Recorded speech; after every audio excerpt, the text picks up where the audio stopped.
Hi there. I'm Maria Esposito. I'm a nutritional therapist and a craniosacral therapist.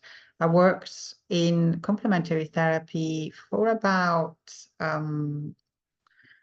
would say more than 26 years. So started from the body to the nutritional side, to the craniosacral therapy, to the healing of things, spiritual healing and all the rest of it, which comes with I think, a territory to evolve and grow.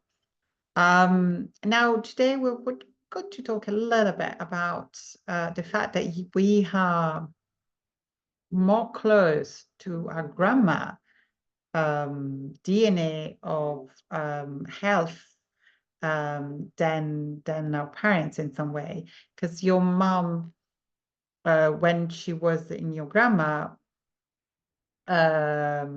belly, already had all her eggs. So her mom, your grandma, health was already impacted the eggs that she had. And as you know, or you may know, that women do have eggs from the start when they start to be born. So which it means it's a good thing in some way if your grandmother was very healthy and everything. Now, it doesn't mean that things, if your grandmother or your grandmother was not was unhealthy or everything, it doesn't mean, and your mom it was, there is always so there is always a possibility that things can change, and it doesn't mean also that whatever we call it epigenetics, something that is not part of the DNA, but if there was a trauma in your grandparents, for example, that trauma, if it's an imprint, and your mom was pregnant with you or even pass it on to your mother, then it kind of can affect your in some way. That trauma can affect you as a person, or your baby, if you had a baby that is kind of feel like with a little trauma, is very sensitive, exaggerating trauma feels like, or any exaggeration things, then that is what can be, if you know that your grandparents came from or had a traumatic, or your grandmother or even your grandparents had a traumatic experience before even they conceived your parents, then it's possible that there is some trauma imprinted in you. Now, the good things about it, that epigenetic, is not that it changes the DNA, it's an imprint. It can change, it can be helped. For example, if it's food related, you can change with food, diet, and everything, whatever it is that you might have picked up from your grandparents or your parents. So that's whatever it is. For example, if you developed diabetes, and not because you eat unhealthy, it's because you crave sugar, and your grandmother maybe had something, hypoglycemia, or even diabetes, but it's not the diabetes type 1. So you can change your, what I'm saying, you can change your diet if that is the case. You can change your diet anytime to actually stop or affect your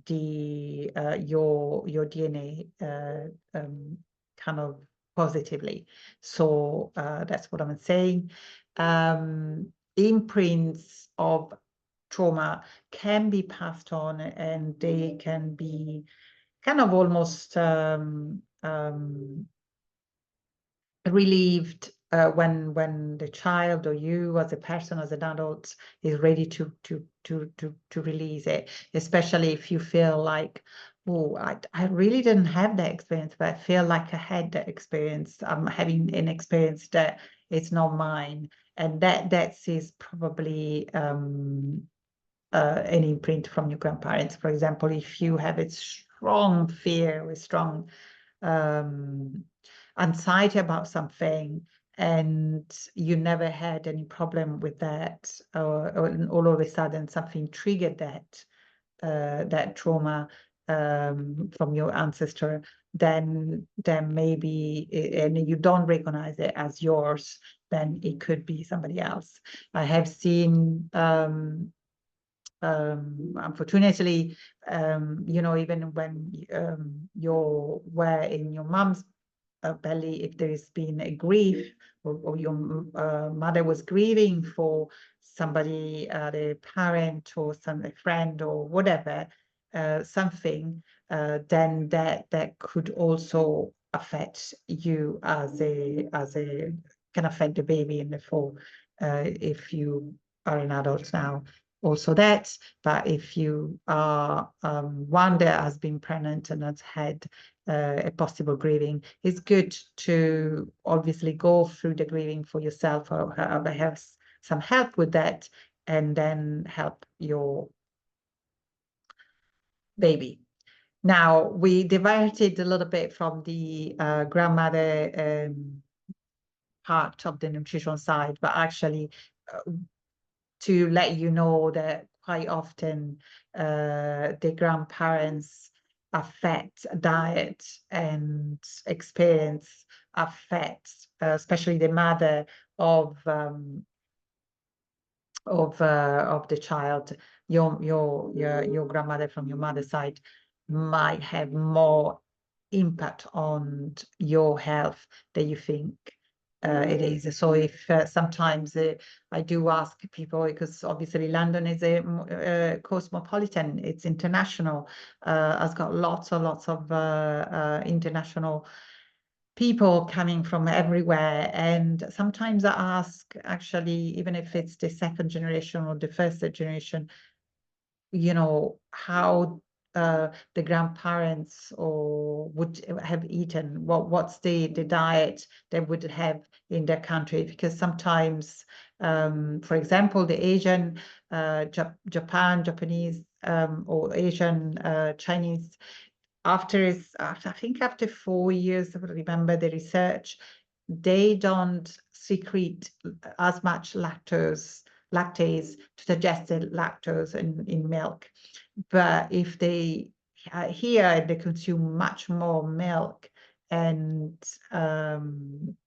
milk products, then they might actually have some problems with that, because they haven't been able to secrete much of that lactose, so they might have problem with digesting it, or digesting it, really breaking it down, and so they might have problem in digestion for that reason. So again, this is just to make you understand that we, when something happens, sometimes you have to look into the history of your grandparents or your grandmother, or and the good things about it is that it can be changed. It's something is not in your DNA, or the DNA has been a particular gene has been triggered. It can, if it's possible, and some genes can be reverted into a healthy one if you use your diet. And if it is a trauma, with craniosacral therapy is amazing. But it can be something that you found wherever you are in the world, that you find that helps. It can be helped. But I'm a craniosacral therapist, so and a healer. So I would say, from babies to adults, use craniosacral therapy, because it's amazing. I keep every time, it's amazing how that helps, giving the time for it, and giving it really good few session. For babies it's 2 to 3 sessions, but the adults obviously might need a little bit more. But great tool. Magical. I would say magical, but it's not magic. It's actually an amazing tool to heal, and you have to try it to see it.